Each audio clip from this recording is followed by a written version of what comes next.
Ambassador Zexathera's crystalline form shimmered with disdain as she reviewed the preliminary assessment of the newly discovered species. The holographic display before her showed a blue-green world orbiting a yellow star, unremarkable by galactic standards, except for the peculiar creatures that had somehow achieved rudimentary space travel. Humans. She pronounced the word like a curse, her translator struggling with the alien syllables. Carbon-based bipeds with laughably short lifespans. Their technology appears to be barely 1,000 rotations old, and they still burn fossil fuels for energy. The Galactic Council chamber buzzed with agreement from the assembled delegates. The Velthari had ruled space for 50,000 years with their biotechnological mastery. The Kromnari had perfected quantum engineering before these humans had even discovered fire. The very notion that such primitives deserved consideration for council membership was insulting. Their ships are crude metal constructs held together by controlled explosions, added Councillor Vorth, his 6 eyes blinking in sequence to show amusement. They haven't even discovered zero-point energy. Furthermore, Zexathera continued, her form brightening with superiority, their military capabilities are pathetic. They fight with kinetic projectiles and chemical explosives. No energy shields, no plasma weapons, no dimensional warfare capabilities.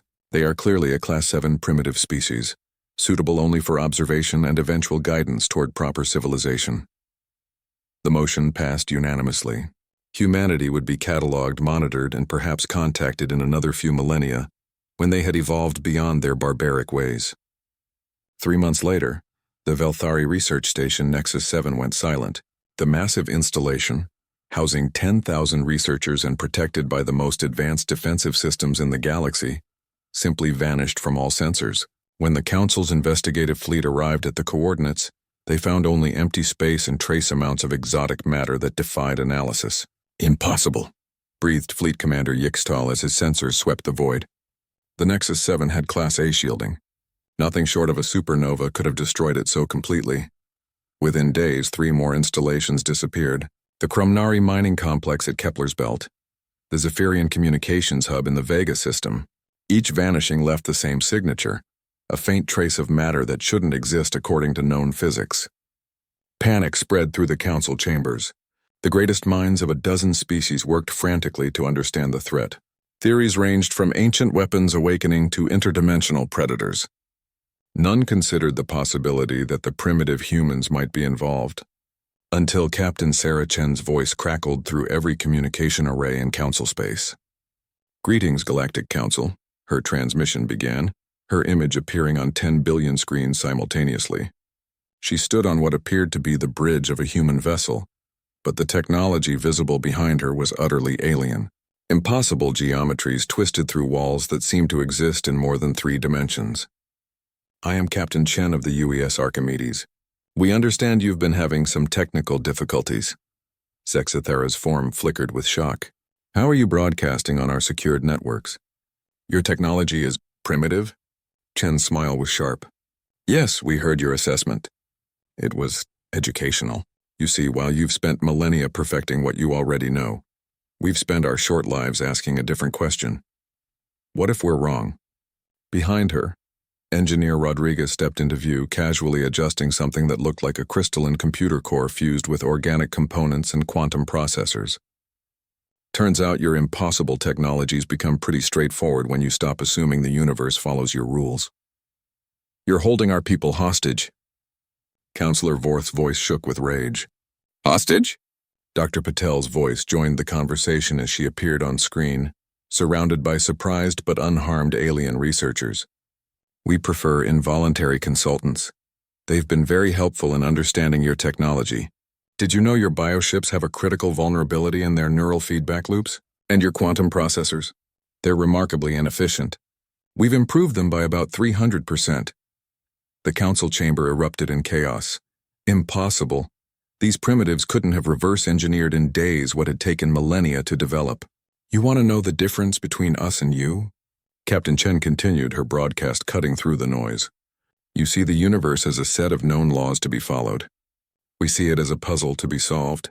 While you perfected biotechnology, we taught silicon to think. While you mastered quantum mechanics, we convinced probability itself to be more flexible. While you built energy weapons, we weaponized engineering. Engineer Kim appeared on screen, holding what looked like a simple wrench that was somehow bending space-time around itself.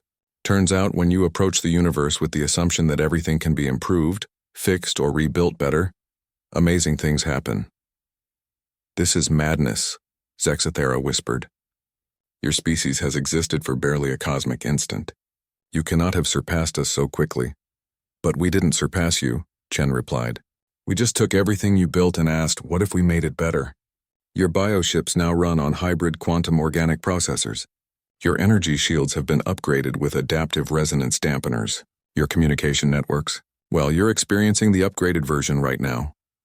Dr. Martinez stepped forward, her team visible behind her working alongside alien engineers who looked simultaneously fascinated and terrified. "We've also taken the liberty of fixing some problems you didn't know you had. That instability in your galactic positioning grid? Solved. The energy cascade failure in your central power network that would have caused system-wide blackouts in about 6 months? Prevented. The dimensional rifts your mining operations were accidentally creating? Sealed." The silence in the council chamber was deafening. "Now," Captain Chen's voice softened slightly, "we'd like to formally apply for council membership.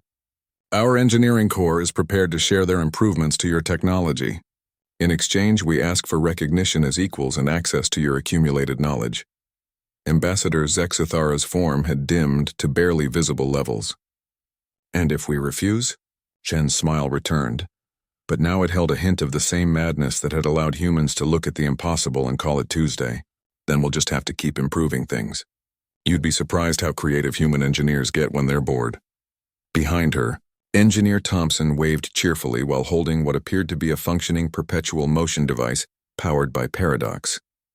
The council voted unanimously to welcome humanity as a founding member.